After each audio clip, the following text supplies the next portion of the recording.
This business was started by my dad in 1978. Okay. I joined it in 1992. My dad is my biggest inspiration. Even now, when I enter my unit, there's a special, there's a special feeling which gets into me. And I tell you you are asking about leadership. Yeah. People say, now play to your strength. I have seen people making big out of their weaknesses. Those are leaders. And one more advice for the youngsters is, people watch. I say don't watch, observe. Because there's a difference between watching something and observing something. You will only learn when you are observing. Even if you're walking on a street, you're walking on a road. Something, you find interesting. Observe. What is the most valuable lesson you have learned as an entrepreneur? Never sit on your laurels. Okay. What will happen tomorrow, and especially in business, no one knows. Whatever you do, you got to love your work. Don't think it's just it's my duty, I have to do it. No, not that way. If you love it, it will fetch you rewards. But we faced a very tough time from the beginning of 2005. When Chinese products entered into India market. Oh yeah, that's 2000 was a period when China entered into India, and from 2005 they just pushed up their tempo. They were full-fledged, slowly they were full-fledged into India market. okay. So we started losing our client base. Always before quitting, give a last try. And you got to take some bold steps. You got to try something different. You can't wait for the opportunity, you got to create an opportunity. Hard work with intelligence. So That's the key to business basically, for your survival, for your success. what leadership qualities do you believe are essential for success in business? Listen, some are born leaders, Okay. some leaders are being made. Okay. People who have they carry on their ancestral business, I would say they have some advantage, as they learn a lot from their father, their grandfather, their uncles and all. But people, So what would you consider yourself to be? No, I was lucky because I joined business was in my veins. Okay. I didn't start it off my own. My father started this unit. Okay. So the basic leader quality is to take everyone together, to work with everyone. Even if there are differences, how to solve the differences is being out. That is the first quality. Second is customer management. How do you handle your clients? That is the biggest thing. You will come across many people who will like your products, who will dislike your product, who will like your services, who will dislike your services. Yeah. So how you tackle them, how you encounter your problems, and how you deal with your company staff. Because your infrastructure is your biggest strength. Absolutely. A leader should be, I would say, a bit diplomatic, not outspoken, should be diplomatic, should work according to the situation, not in a stereotyped way. Right. And preferably anyone who wants to join business, I would suggest that if he gets a chance, should work under some business house for a few days, a few months, a few years, so that he'll come to know about an environment and what are the basic principles of the basic idea. Exactly. Okay. Yeah, that is something which is my favorite question to you. What is the most valuable lesson you have learned as an entrepreneur? Never sit on your laurels. Okay. What will happen tomorrow, and especially in business, no one knows. Okay. Never put your success so much on your head that you think that everything can be conquered. Tomorrow can be a different day. Always keep trying. Even if you are successful, work on your product. Don't neglect on your product, on your services. Right. That is the main mantra. Because as I have seen many ups and downs, nothing is sure for tomorrow. Absolutely. So, if you could go back, what advice would you give yourself when starting out? Hope I would have joined electrical engineering because I was just a commerce graduate. Okay. And my product is basically the idea is electrical only. Yes. So because it's always advantageous to know about thoroughly, if you know about your product which you are dealing in, which you are making, or the service you are providing, it is always an advantage to you. You're not dependent on anyone else. So I missed that point. But with the passage of time, practically I have learned many things. So that is no more a handicap to me now. Okay. But if I'm going back, then I would have definitely loved to. So do you think that degree does matter if you have No, it's enough not degree. knowledge? No, degree. It's not degree. You are again, the thing is, it's knowledge. Knowledge. Because you can only construct a sentence when you know ABCD properly. If you don't study, if you don't gather knowledge. If I would have done electrical engineering, maybe I would have grown my business more. I would have known more. And now I have to hire an electrical engineer. Okay. So who is working under me, but he does not has the same passion which I have for my business. Yeah, he's a paid person. So yeah, this is true. So the more you know about your business, Yeah. it's always better for you. Less reliance on outsiders is always better for you. Absolutely. So, how do you see the future of this industry? Where you are working right now, and what opportunities do you? No, foresee? actually, if I talk in totality, considering the scenario of India, and especially this Make in India initiative from the government of India, Right. industries as I deal right from Jammu and Kashmir to Kerala in south, and right from Gujarat to West Bengal or Arunachal in the east, and Right. till Bangladesh too.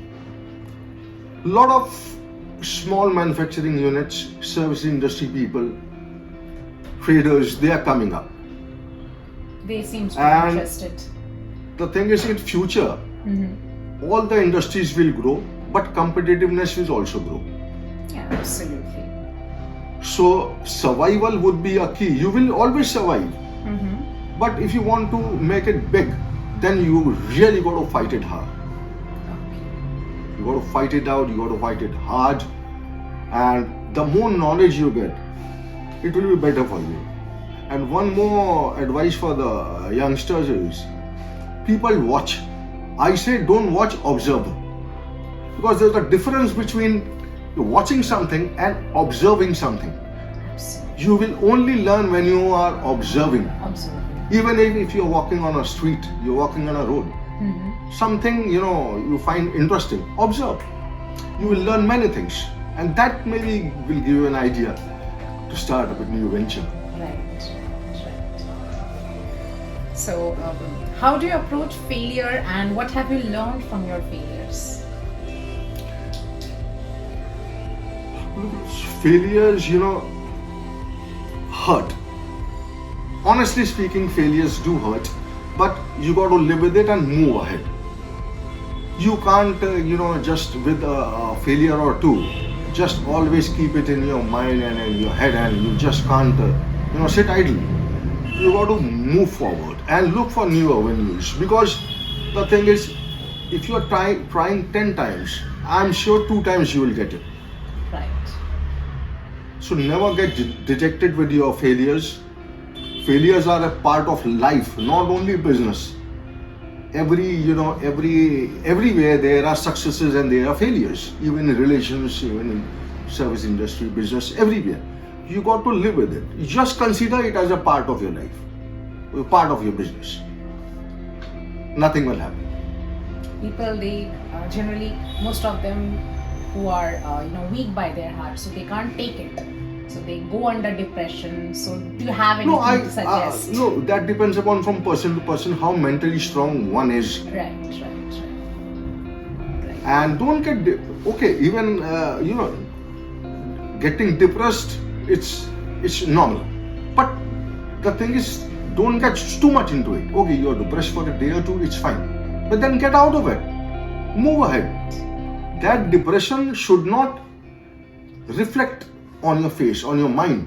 Right. The next day, come out of it make a fresh beginning, start for new, and find out. And basically, the idea is find out the reason for your failure, because that is very important. Why did you fail? Right.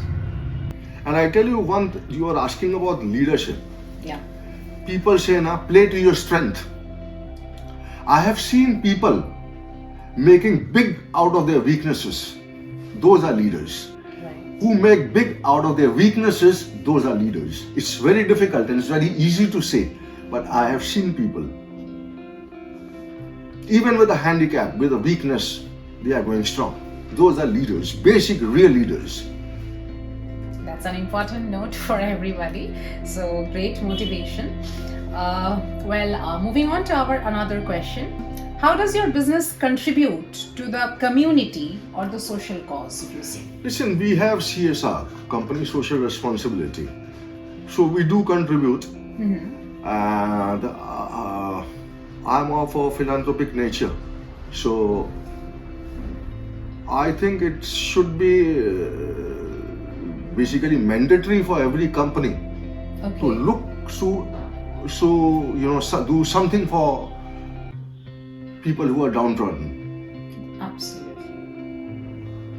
And even if it's not mandatory, every entrepreneur should have that in mind, because what he's earning from the society only. Mm-hmm. He is basically earning from the people around him only. It is his duty to contribute for the social cause. It should be a must. How do you maintain a work-life balance in such a demanding field? That's a very good question, and a question close to my heart. Because I'm a person who is, when I'm into work thoroughly. But I do get, I do take out time for myself. Yeah. Basically, I'm working the whole day. Sundays I get off. But even if I feel that I should watch a cinema with my family, I take the day off to help with business. So, because you can only work well when you are, when your mind is also working well. You're active. Right. Should always, money, everyone needs money, but money is not everything. Money is not everything. For the sake of money, don't compromise your family life or your entertainment life or your whatever you want to do. That gives you peace. Yeah. And that's good. Give you an added energy to work. Basically, that's a booster for you. That's not a deterrent. That's a booster for you. Okay, so what motivates you to keep pushing forward during challenging times? Share your thoughts. No, basically, I'm a workaholic. Okay. So work is my hunger. So every day when I go to my manufacturing unit, when I join my office, I think of giving it like my best shot. Okay. So failures rather more than success, failures motivate me more to work harder, because I want to know where I went wrong. When you are in a successful phase, people tend to get complacent. That complacency comes in. Okay, everything is moving fine. But no, when regular failures or in between failures, even they are necessary in business. It's sort of it's basically sort of what you call inflation. So you need that jerk to keep you going. Okay. And as I am a workaholic, so just I want to work. It's not for the money. It's basically I want to utilize my time to the best. All right. So great talking to him, and we are very happy that he shared his precious moment with us. So next time we are again coming back with another best level podcast as per your demand. And please don't forget to like, share and subscribe to our channel. We will keep you updated about the latest trends and notifications. Thank you so much. Have a great time.